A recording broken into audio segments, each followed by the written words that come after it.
the loom in the love. Leaf? Oh, leaf di ay. The loom in the leaf. Hello mga palangginging, kabalo ba mo nga na ipagkaunan nga dalum and dalif diri sa Jensen? Dito pala kami ngayon na ni hapon sa sa Dalum and Dalif dito sa Jensen kasi tinawagan kami ng anak ko, lalabas daw at syempre ang bilis namin, parang mabilis pa sa alas 4 kasi 'di ba? Kain na 'yan. Kaya dito, etong pinaka-ambience nila. Ang ganda dito paggabi, siguro wala din naman to sa araw, paggabi.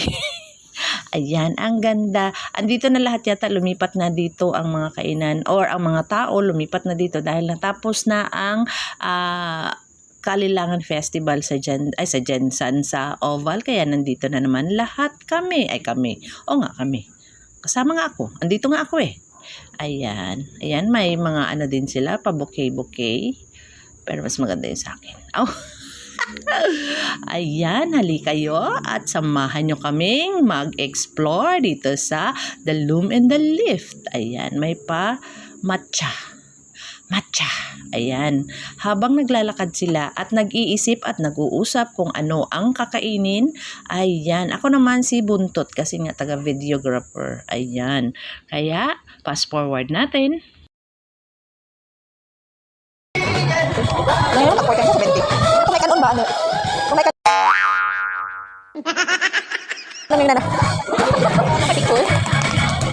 At yun na nga, nagkagulo kami at nagkagubot dahil sa kung ano ang kakainin namin at hindi ko naman ma-explain yung gusto kong kainin na yung sushi na yung may kanin na ganun ba yung kinain nila sa Oval na gusto kong kainin din kasi hindi ko malaman kung ano ang pangalan.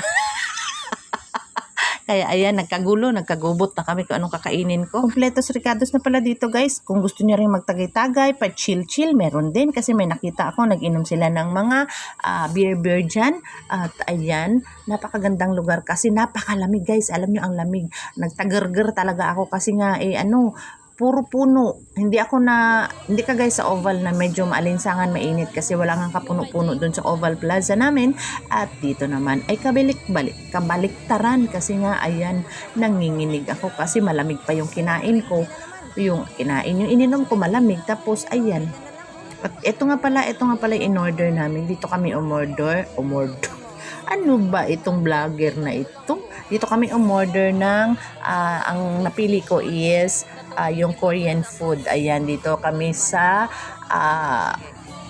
tempura and bowls. Ayan, dito. Ay, hindi ko man alam. Sa totoo lang guys, nalilibog ako kung anong kainin ko. Sa dami-dami ba naman nila dyan? At parang ang picture, puro masarap lahat eh. Kaya nalilibog ako, kaya naguguluhan. Masama man pala yung sa Tagalog. Sorry lang, good. Yung naguguluhan ako ba kung anong sa dami pagkain. Bali na lang siya kong balay. Oy, mukhaan ko og kuan ka ng sani ka ng lawoy. May pasiguro kay nalibog mo ko diri gon sa akong kaunon. Anong name ma? MC ready. MC ma.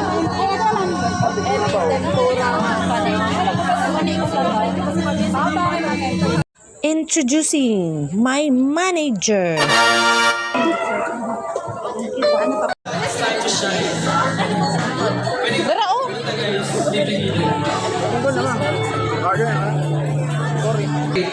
Tanda naman. Ako muna. Jesus. Sinigang gustong kumanta guys. Ako muna.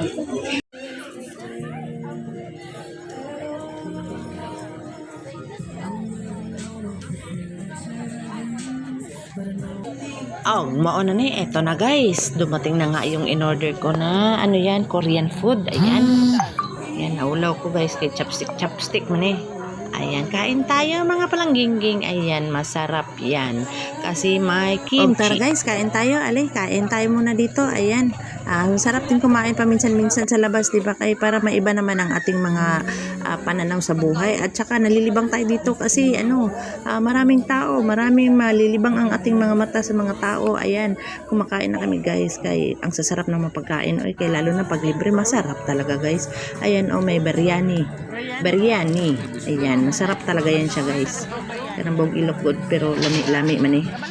Ayan. So, kain tayo mga palangginging at maraming salamat sa nag-sponsor. Ayan, may sushi.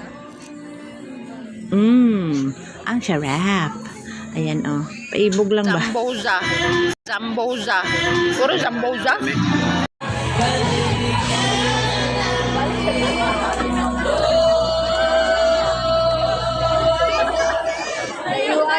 Guys, Dubai chocolate. Ayan, oh. Dubai. Dubai.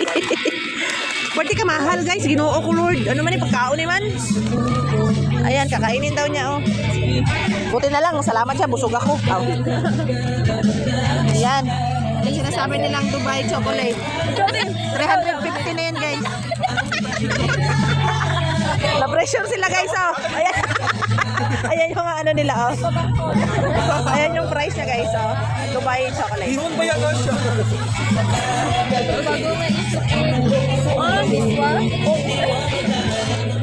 Bidyohan ka na mo.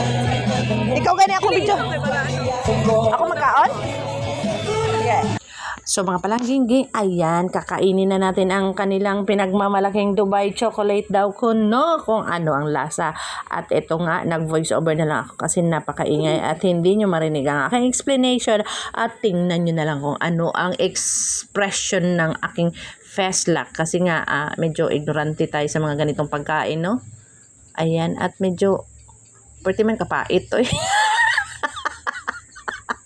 Ang pait-pait, Diyos me. Ayan. Ito ba yung pinagmamalaki masarap na pagkain? Mas masarap pa man ang kuwan dito eh. Kinain na naman ng anak ko. Oh. Tikim din siya. Ayan, sila na. Nagsabay-sabay na silang tumikim. Sabi na lang nila, masarap. Kasi ano, pinilit na maging masarap. Pero sa akin guys, hindi. Pero sa kanila, masarap man daw. O baka sinarapan na lang kasi ang mahal eh. Ay, nako Diyos ko. Ang anak ko, patay mali siya. Pero patitikimin din namin yan para kung ano makikita natin kung anong expression ng kanyang face lock. Ayan, pinatitikim ng kanyang juawes. Ayan, oh, tingnan natin. Wala, tawa na lang ako kasi ako talaga personally hindi ako bibili niyan kung hindi na ako kakain niyan kung hindi libre. Yung bibili ako ng sarili ko kasi wala rin naman akong pambili eh. Hoy, in fairness guys, puno man yan dyan kanina sa istante. Ako lang man yata hindi nasarapan.